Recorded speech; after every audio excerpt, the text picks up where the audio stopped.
un personaje samario que pagó una condena por narcotráfico en Estados Unidos, José Rafael Abello, el Mono Abello. Antes de ser extraditado, eso era Voz Populi en Santa Marta, él mantenía un romance con María Conchita Alonso, y el Mono Abello, pues de alguna forma él trabajaba con el cartel de Medellín. Esos hermanos Alonso, ella y su hermano, pues se relacionaron con gente de ese medio, sin que esté diciendo que ellas fueran narcotraficantes, pero se relacionaron con personas de ese medio. Ellos le piden a este Alonso que los ayude para el ingreso de esos paramilitares. Jorge Díaz había tenido reuniones también donde se coordinó el avance de esos paramilitares, y entonces Alonso presta una finca de Actari, si no estoy mal, que es donde se reúnen estos paramilitares.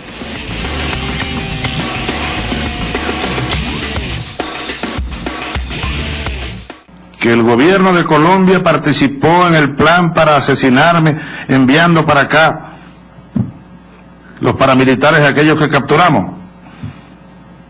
Uribe dijo que pruebas y no sé qué más. A él se lo dije un día: mira Uribe, aquí pasó esto y esto y esto. No hizo nada.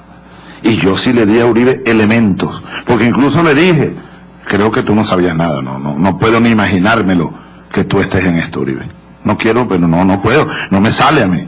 No, pero ¿cómo tú vas a creer eso? Dámelo, los datos que tenga. Cuando me di cuenta que los datos que yo le daba más bien los utilizaba, era para tapar la cosa, dije: no le doy más. Ahora yo le dije un día a Uribe, y públicamente lo dije: ¿por qué no abren un juicio allá también? ¿Tú no crees que haga falta abrir un juicio? Nada. Uno tiene que reconocer que si alguien ha tenido una postura coherente en el tema de la guerra y en el crecimiento del paramilitarismo, es el presidente Álvaro Uribe. ¿Por qué?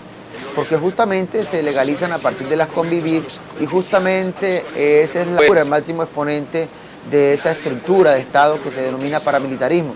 En eso uno reflexiona cuando Rafael García hace su pronunciamiento frente a la necesidad real de que la comunidad conozca lo que vivió Rafael García, lo que articuló con el gobierno del presidente Álvaro Uribe y cómo lograron desarrollar todo ese plan criminal que se conoce. Álvaro Uribe es apenas un eslabón más del desarrollo de ese lineamiento del imperio norteamericano. ¿Para qué? Para mantenerse con el control hegemónico de la región. Álvaro Uribe hoy funge como la persona que va a asumir, que está asumiendo el avance del paramilitarismo hacia la estabilización de Venezuela.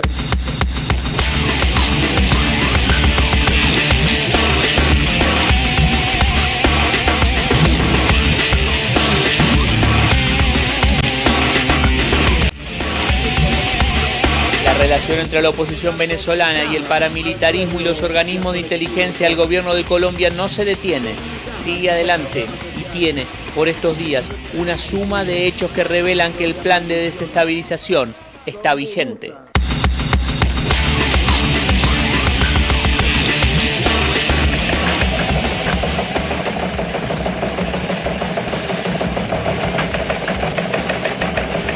Aunque la prensa colombiana se apresuró en señalar que fueron ultimados por guerrilleros, indicios posteriores indicaron que se trataba de elementos paramilitares. Investigaciones periodísticas concluyen que serían parte de grupos que el paramilitarismo colombiano recluta y entrena en territorio venezolano. Todas estas actuaciones, la manera como llegaron, tenían identidad como grupo, nos hace pensar que es parte de esos planes de infiltración del gobierno colombiano, apoyado por factores internos. Qué casualidad que se da en el Táchira.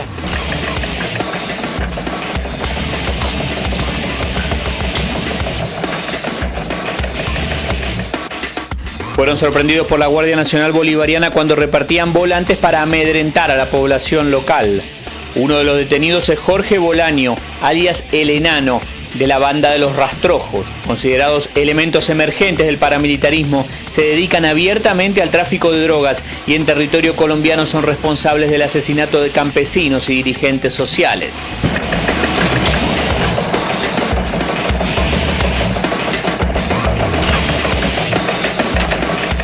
Los dos efectivos revistaban en el punto de control móvil de El Palotal, muy cerca de la frontera con Colombia, y fueron sorprendidos por desconocidos que les dispararon varias veces. El gobierno nacional y los diputados de la Asamblea Nacional denunciaron la pasividad de la policía de Táchira al mando del gobernador Pérez Vivas. Fundamentalmente en la frontera con Táchira, el escenario de participación del paramilitarismo ha sido económico. Controlan el tráfico ilegal de combustible, controlan el tráfico ilegal de productos perecederos de consumo de primera necesidad en Colombia y que fundamentalmente son llevados vía terrestre hasta el departamento, hasta el norte de Santander, justamente hacia Cúcuta. Eso es parte del desarrollo del control hegemónico del paramilitarismo ahí porque han logrado poner cuotas a cada uno de los pimpineros, controlan las cooperativas, definen a quién se le vende, con quién se le compra y además han logrado generar todo un corredor de corrupción frente al tráfico ilegal de la gasolina y al tráfico ilegal de perecederos. El paramilitarismo es un proyecto, es una estrategia de control social.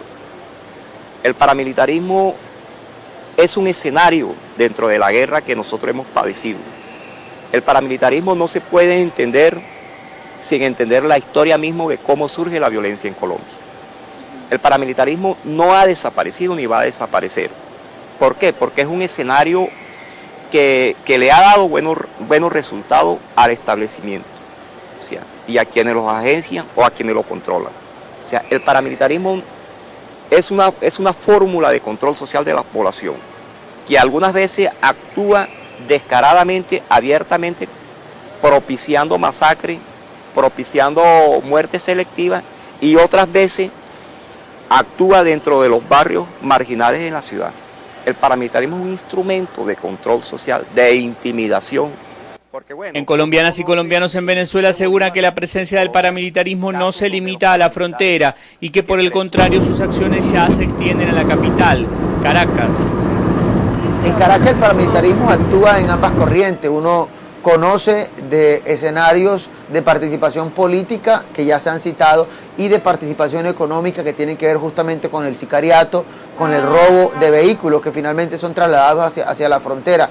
Hay presencia de paramilitarismo en el desarrollo del micromercado, del consumo de psicotrópicos, de estupefacientes en el área metropolitana de la Gran Caracas. En eso se recogen apreciaciones muy puntuales de controles, sobre todo en el municipio Sucre, en Petare, donde el control del micromercado, del consumo de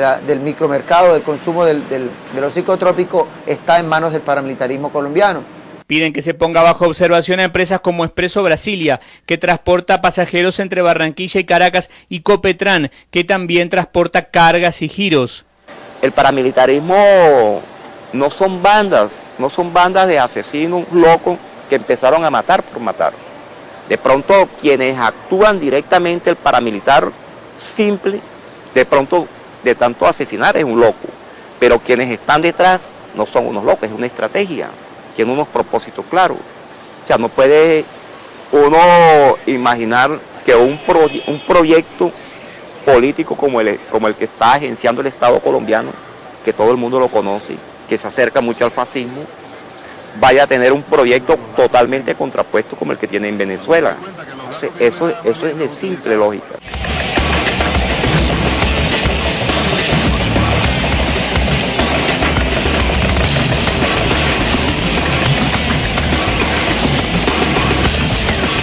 O sea, aquí al lado del otro, o sea, al otro lado del río queda parte de Colombia y a ese lado queda la parte de Venezuela. ¿Qué es lo que pasa acá?